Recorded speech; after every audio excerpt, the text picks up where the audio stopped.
వేదిక అనేది ఇవాళ తక్షణ అవసరంగా మాకు అనిపించింది. ఎందుకంటే అనేక రకాలుగా తెలంగాణ అస్తిత్వం మీద దాడి జరుగుతూ ఉన్నది.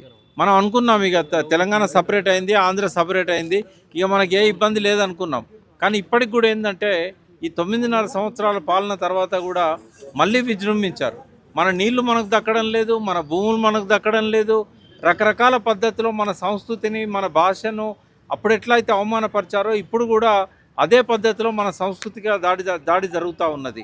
ఇటీవల కాలంలో మీరు చూశారు, ప్రజలందరూ ఆరాధించే బతుకమ్మను కాదని ఒక కాంగ్రెస్ చేయి చూపెట్టే బతుకమ్మను తీసుకొచ్చి పెట్టారు. కాంగ్రెస్ చేయి గుర్తు పెట్టే బతుకమ్మను ఆ చేతిలో నుంచి ఉండాల్సిన బతుకమ్మ లేకుండా పోయింది, మాయమైపోయింది. ఇదంతా కూడా సాంస్కృతిక దాడిది.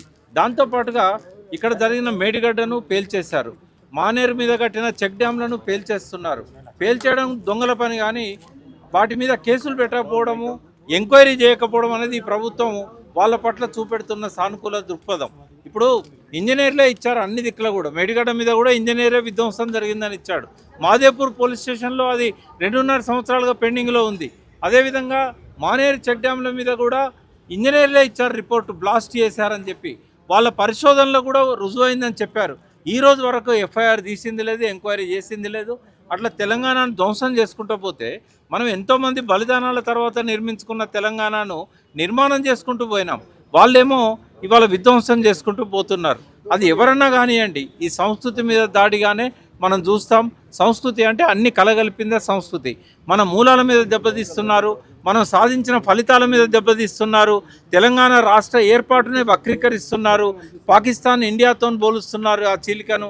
ఇట్లాంటివన్నీ కూడా మన అస్తిత్వాన్ని మనం కాపాడుకోవాలంటే ప్రతి విద్యార్థి, ప్రతి యువకుడు, ప్రతి మహిళ ఇవాళ ముందుకు రావాలి. ఉద్యమంలో ఎవరైతే పాల్గొన్నారో వాళ్ళకి ఇంకా విశ్రాంతి జీవితం అవసరం లేదు. ఎందుకంటే ఉద్యమ లక్ష్యాలను మనం సాధించుకోలేదు. ఉద్యమం విజయవంతమైంది, అసంపూర్తిగా ఉండిపోయినాయి. బంగారు తెలంగాణ ఎక్కడొచ్చింది? ఈ బంగారు తెలంగాణ రావడానికి ఇంకా చేయాల్సింది చాలా ఉంది. ఇవాళ మళ్ళీ ఆత్మహత్యల పర్వం మొదలైంది రైతులది. మళ్ళీ చేనేతకారులు వాళ్ళకు వస్తున్నాయన్నీ కూడా ఆగిపోవడంతో ఇవాళ నేసిన చీరతోని సిరిసిల్లలో ఉరిపెట్టుకుంటా ఉన్నారు. తేజాబ్ దాగి గోల్డ్ స్మితులు చచ్చిపోతూ ఉన్నారు. కూలీలకు రైతు బంధు ఇస్తామన్నారు, ఇవ్వనే లేదు. అంటే అస్తిత్వంలో ఈ పేదరికంలో ఉన్న ప్రజలు భాగమే, ఇక్కడ ఉన్న రైతులు భాగమే. కాబట్టి అన్ని విషయాల మీద ఫ్లోరైడ్ విషయం మళ్ళీ మొదలైంది.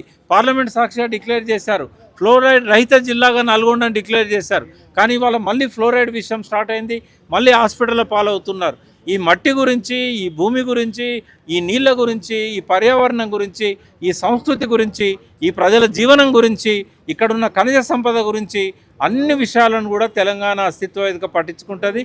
ఇవాళ భవిష్యత్ తరాలకు గతం గురించి గుర్తు చేస్తూ మన ఎంత ఉజ్వలమైన గతం అనేది, మన గతంలో ఎంత ఉజ్వలమైన చరిత్ర ఉన్నది అనేది, సంస్కృతి ఉన్నది అనేది నేటి తరానికి అందించడానికే ఈ తెలంగాణ అస్తిత్వ వేదిక. ఇది ఒక పార్టీకి వ్యతిరేకంగా పెట్టింది కాదు, ఒక పార్టీకి అనుకూలంగా పెట్టింది కాదు. కాబట్టి పార్టీ రహితంగా, పార్టీలకు అతీతంగా ఉన్న వాళ్ళందరూ కూడా ఈ వేదికలో భాగం కావాలి. ఇది ఒక మహోద్యమం కావాలి. దీనికి అన్ని జిల్లాలలో కూడా కమిటీలు వేస్తాము. ఇది ఒక నాన్ పొలిటికల్ సంస్థలాగా, ప్రజల గొంతులాగా, గొంతులేని నదులకు గొంతులాగా, గొంతులేని మట్టికి గొంతులాగా, గొంతులేని బయోడైవర్సిటీ 84 లక్షల జీవరాశులకు గొంతులాగా, ఇక్కడున్న 4 కోట్ల ప్రజలకు గొంతులాగా ఈ సంస్థ ఆవిర్భవించబోతున్నది.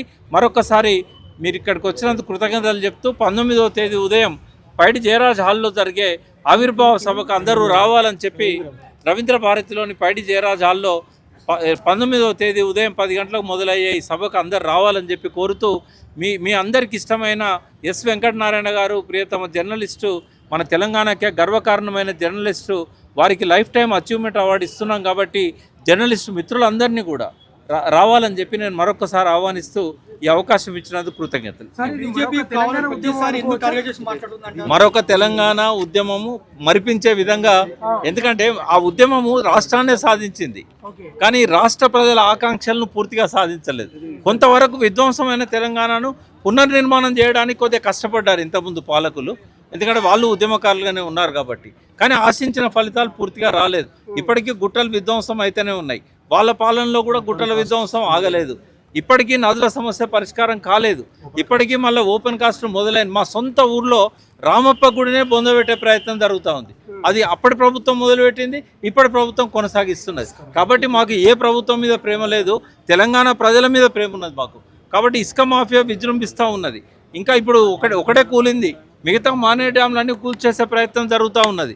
కాబట్టి వీటన్నిటికి చెక్ పెట్టాలంటే తెలంగాణ ఉద్యమకారులంతా మళ్ళొక్కసారి నిద్రలేసి ముందుకు రావాల్సిన అవసరం ఉంది. గుండె రగిలి కథన రంగాన మళ్ళీ దూకాల్సిన అవసరం ఉన్నది. సార్ మీరు తెలంగాణ ఉద్యమకారుడిగా చెప్పాలి సార్, ఈ లోక్సభలో తేజస్వి సూర్య మాట్లాడాడు, ఆ అంశం గురించి మీరు ఖచ్చితంగా మాట్లాడాల్సిన అంశం. చాలా దుర్మార్గము. పాకిస్తాన్ ఇండియాతో ఎట్లా పోలుస్తారంటే, ఇప్పుడు నేను మీకు అందరికీ ఆశ్చర్యకరమైన విషయం చెప్తాను. తెలంగాణ అన్నది మొట్టమొదటి రాజకీయ పార్టీ ఏదండి? బీజేపీ. ఆయన బీజేపీ ఎంపీ కర్ణాటక. ఆయనకు అది తెలియదు, ఏదో అనుకున్నాడు. ఆయనకు నిజంగా అప్పుడు పిల్లోడు కావచ్చు, బహుశా 30 ఏళ్ళ కింద. కాకినాడ తీర్మానం పెట్టింది ఎవరండి? ఏ పార్టీ పెట్టింది?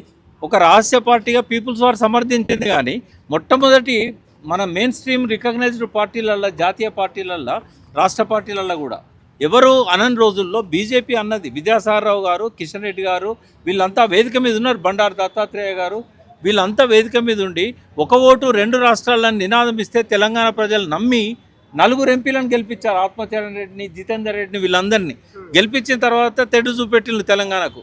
తర్వాత అద్వానీ వద్దనడని చెప్పేసి నోరు మూసుకొని కూర్చున్నారు. ఆనాటి ఏబీవీపీ పిల్లలంతా ఇవాళ రాజకీయ నాయకులు అయ్యారు. మీరు పాదయాత్ర చేశారు కదా తెలంగాణ కోసం, మర్చిపోయారా? మీరు స్టార్ట్ చేసిన ఉద్యమం అది. తర్వాత కాంగ్రెస్ అందుకోవాలని ప్రయత్నం చేసింది, వాళ్ళ వల్ల కాలేదు. టీఆర్ఎస్ పార్టీ ఆవిర్భవించిందే తెలంగాణ కోసం. కాబట్టి తెలంగాణ ఇవ్వాలనే ఆకాంక్ష మీది, తెలంగాణ ఇవ్వడంలో మెయిన్ రోల్ మీది. దానికోసము మామూలు కృషి జరగలేదు. కేసీఆర్ గారు, జయశంకర్ సారు నరేంద్ర గారిని వెంటబెట్టుకొని సుదర్శన్ జీని కలిసి ఆర్ఎస్ఎస్ హెడ్ క్వార్టర్లో బంతి భోజనాలు చేసి నాగపూర్లో 2005లో మీరు తెలంగాణకు సపోర్ట్ చేస్తూ మీరు నిర్ణయం తీసుకోండి అంటే, వాళ్ళు ఇది ఒక్కటి కదిలిస్తే దేశమంతా మళ్ళా కదులుతుంది అంటే, ఈ చిన్న రాష్ట్రాలు మీ సిద్ధాంతం. మీరు గోల్వాల్కర్ గారిని మర్చిపోయినట్టున్నారు. బంచ్ ఆఫ్ థాట్స్ అనే బుక్కు, పాంచజన్యం అనే బుక్లో గోల్వాల్కర్ గారు స్పష్టంగా రాశారు, చిన్న రాష్ట్రాలు అనేది ఆర్ఎస్ఎస్ సిద్ధాంతం అని చెప్పినాక సుదర్శన్ జీ గారికి ఇంకేం మాట్లాడాలనో అర్థం కాక అప్పటికప్పుడు రాజ్నాథ్ సింగ్ బీజేపీ జాతీయ అధ్యక్షుడు ఫోన్ చేసి మీరు సపోర్ట్ చేయండి అని చెప్పిన తర్వాతనే సుష్మా స్వరాజ్ కానీ, అరుణ్ జైట్లీ కానీ తెలంగాణ కోసం గట్టిగా నిలబడ్డాడు. చంద్రబాబు ఇన్ఫ్లుయెన్స్లో అద్వానీ పడ్డాడు, మోడీ పడ్డాడు. కానీ వాజ్పేయి గారు స్వయంగా లెటర్ ఇచ్చారు తెలంగాణ కోసం. కాబట్టి ఇవన్నీ మర్చిపోయి పక్కనున్న కర్ణాటక ఎంపీ ఇట్లా మాట్లాడడం అనేది విచారకరం. ఆయనకు వాస్తవాలు చెప్పాల్సిన అవసరం మన పార్లమెంట్లో ఉన్న ఎంపీల మీద ఉండే. కానీ వాళ్ళ తెలంగాణకు అక్కడ మాట్లాడే గొంతు లేదు. 16 మందిని ఎంపీలను గెలిపించుకున్నాం, 8 మంది బీజేపీ, 8 మంది కాంగ్రెస్. ఇచ్చినామని ఎవరంటారు, తెచ్చినామని ఎవరంటారు. కానీ వీళ్ళెవరు కూడా నిన్న ఆయన నోరు మూయించే ప్రయత్నం చేయలేదు. కాళేశ్వరం కొట్టుకపోయిందని సిఆర్ పాటిల్ అంటే కూడా కొట్టుకపోలేదు, మంచిగానే ఉంది, మా ముఖ్యమంత్రి దాన్ని రిపేర్ చేస్తున్నాడని చెప్పే ధైర్యం కిషన్ రెడ్డి గారికి లేకుండా పోయింది. ఎర్క సీట్లో కూర్చొని ముసిముసి నవ్వులు నవ్వుతున్నాడు. మాకెవరు శత్రువులు కాదు, కానీ తెలంగాణ అస్తిత్వం మీద దాడి చేస్తే సొంత తమ్ముని కూడా క్షమించాం. ఇలాంటి మరిన్ని వీడియోల కోసం మా యూట్యూబ్ ఛానల్ను లైక్ చేసి సబ్స్క్రైబ్ చేసుకోండి.